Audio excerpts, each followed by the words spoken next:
बिस्मिल्लाहिर्रहमानिर्रहीम। अस्सलामुअलैकुम। मीठी लाइफ में खुश आमदीद। आज मैं आपको एक बहुत अच्छी बात बताऊंगी। कुछ दिन पहले ही मुझे ये सुनने को मिली। मैंने सोचा आप लोगों को भी बता दूं। किसी ना किसी का भला हो जाता है, कोई अपने बारे में सोचना ही शुरू कर देता है। वो कुछ यूं थी। वही मुर्दा नहीं जिसमें सांसें नहीं, वो भी मुर्दा है जिसमें इंसानियत नहीं। आजकल ये लोग गाय भैंस को चराने में शर्म महसूस करते हैं और कुत्ते को घुमाने में फख्र महसूस करते हैं।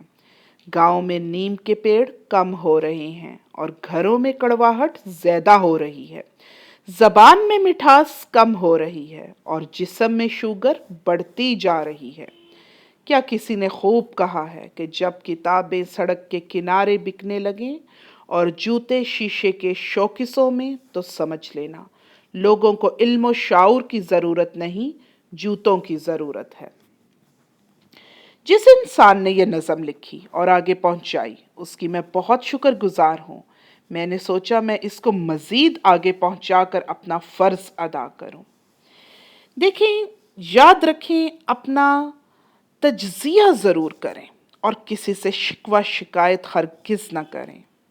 पहले खुद किसी अमल के काबिल हों, फिर दूसरों को नसीहत करें। कड़वाहट अपना लेने से आप किसी को अपनी बात का यकीन नहीं दिलवा सकते।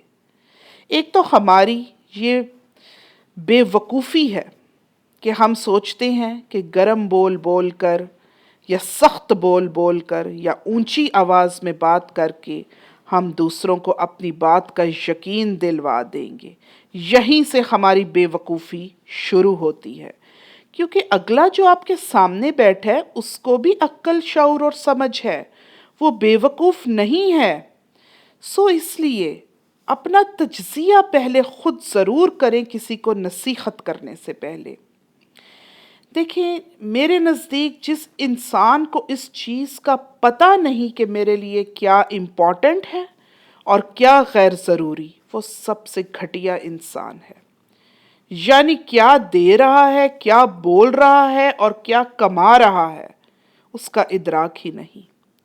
सो प्लीज़ फ़ख्र, कड़वाहट, शिकवे, तंग दिली से बचें, वरना आप सोना देकर मट्टी खरीद लेंगे। अपना ख्याल रखिएगा। कल इंशाल्लाह मैं एक नए मौजू के साथ हाजिर होंगी। अल्लाह हाफिज़।